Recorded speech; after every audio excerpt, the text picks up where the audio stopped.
we favor releasing the entire interview to the public, unredacted. And what I have been saying to Comer, to the team, to the Republicans, is let's make this a completely transparent process. Everything that Bill Barr said to us, the public should be allowed to hear. And that not should just be the case for Bill Barr, but for every other person that's coming in front of us at this committee. As long as we are protecting any victims or those who have been harmed, that should be made public information. And yes, look, Bill Barr himself, well, I can't get into details of what he said. He didn't say anything that slows down this investigation, that somehow clears Donald Trump and of not being in the files or of not being involved in some way in what we're investigating. And he certainly didn't somehow get us off track in our mission to get the truth to the American public. And so we've got other depositions ahead of us, but the single most important thing is the release of those files. Now, this Friday is going to be significant. We should have those files today, by the way. So that in of itself is problematic. This that deadline was a suggestion, it seems. Right. And so, look, getting the files Friday is going to be very important. Now, what we actually get, how the White House chooses to actually release these files, we're going to have a very critical eye on. We have a lot of incredible lawyers and researchers and committee members that are all on guard on Friday to get those files and go through them immediately. But that's going to be the beginning of a process of hopefully getting justice for the victims and getting the truth for the American public. James Comer spokesperson responded today to you. They said you're trying to invent a crisis where none exists. And at the end, they said former Attorney General Bill Barr testified that he never saw any evidence suggesting President Trump committed a crime. Now, they're being very specific about committing a crime, but are they lying in that statement based on what you heard? Without actually commenting on exactly that statement, I will say that's a very creative crafting of a statement. And I think that if they have nothing to hide, they should release the complete transcript or video of the Bill Barr deposition. So let's do that. And let's let the American public make their own judgments. I also think it's important to know that Bill Barr is handpicked along with other Trump administration officials that the Republicans actually want to bring in. We have been saying, where's Alex Acosta? The person that knows more about Jeffrey Epstein, about the sweetheart deal that Acosta helped create, about what's actually in the documents, in the records, the person that navigated and knows more about this than maybe any single living person in the United States is Acosta. And so what is James Comer and the Republicans trying to hide in not sending a subpoena to Alex Acosta? And I've told the Oversight Committee and I've told Comer himself that if they choose to not be proactive in that Acosta subpoena, Democrats will work to force a vote on Republicans in the Oversight Committee when we get back from this recess. Congressman, you and I have been in this conversation and at this table on this subject for a little bit now, and it is always a special treat for me personally to have the conversation. But I have to, I'm sitting here and I'm having a hard time, sir. You talk about the statement from Comer being a creative crafting of a statement. In that statement, he says former Attorney General Bill Barr testified that he never saw any evidence of suggesting President Trump committed a crime.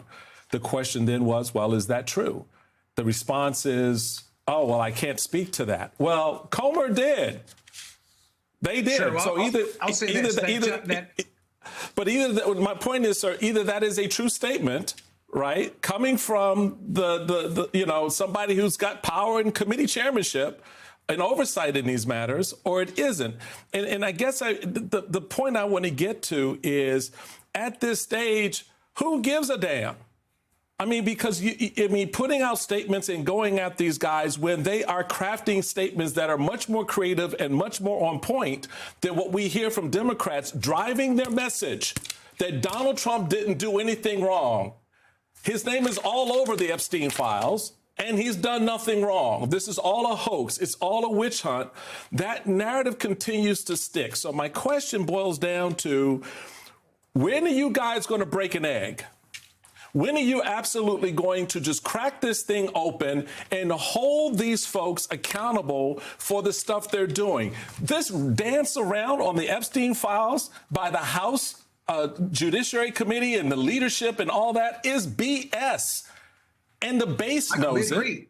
And people across the country know it. So then help us understand how you unlock this, because statements aren't going to do it at this point. Agree with you. Two things. Number one, we're supportive, and we want the complete transcript of all these interviews, not just this one, but all the future ones made available to the public immediately. So we're pushing on that. That's something that we want to do. And that if Comer does not agree, then we're going to have to be much more aggressive in getting information out in ways that Comer and Republicans right now are not prepared for. The second piece of it is this, and it's just as important. The files themselves are going to start coming to the committee on Friday.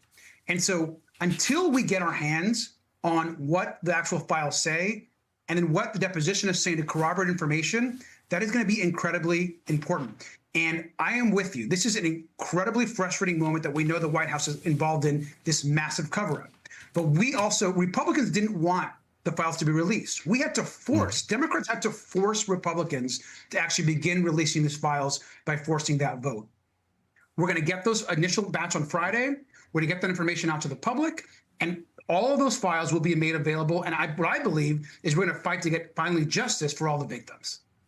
Congressman, when we're talking about the larger leverage or different avenues of leverage that Democrats can use, when you look at everything that's going on, including military in the streets in D.C. after being in the streets of Los Angeles, and all the other things that Democrats say that the president is doing that are unprecedented, unconstitutional, do you think, I know you're a House member, but do you think that your colleagues in the Senate Democrats, should refuse to fund the government? That deadline is coming up at the end of September.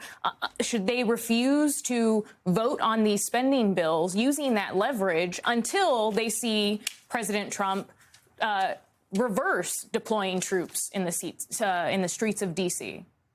Yes. I mean, first, that should be on the table. And I don't think we should be ruling that out. I think that Democrats in the Senate, the House, I mean, all of us should be united in using everything that we can do and all of our power to stop what Trump is doing right now, not just in D.C., but across the country. So absolutely, that should be on the table.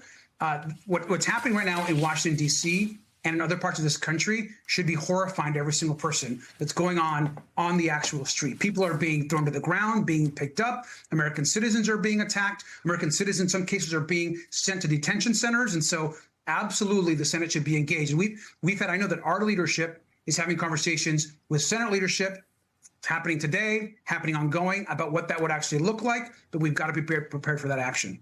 About what it would look like to withhold votes. Absolutely. And I think we also have got to be prepared. Democrats have got to be all in. If it means shutting down Donald Trump's government and his actions, we got to be prepared to do that. Now you're starting to break a few eggs, Congressman. And the eggs he's talking about. Thank you, sir. Robert Garcia of California. I'm an egg breaker. I'll break a lot of eggs.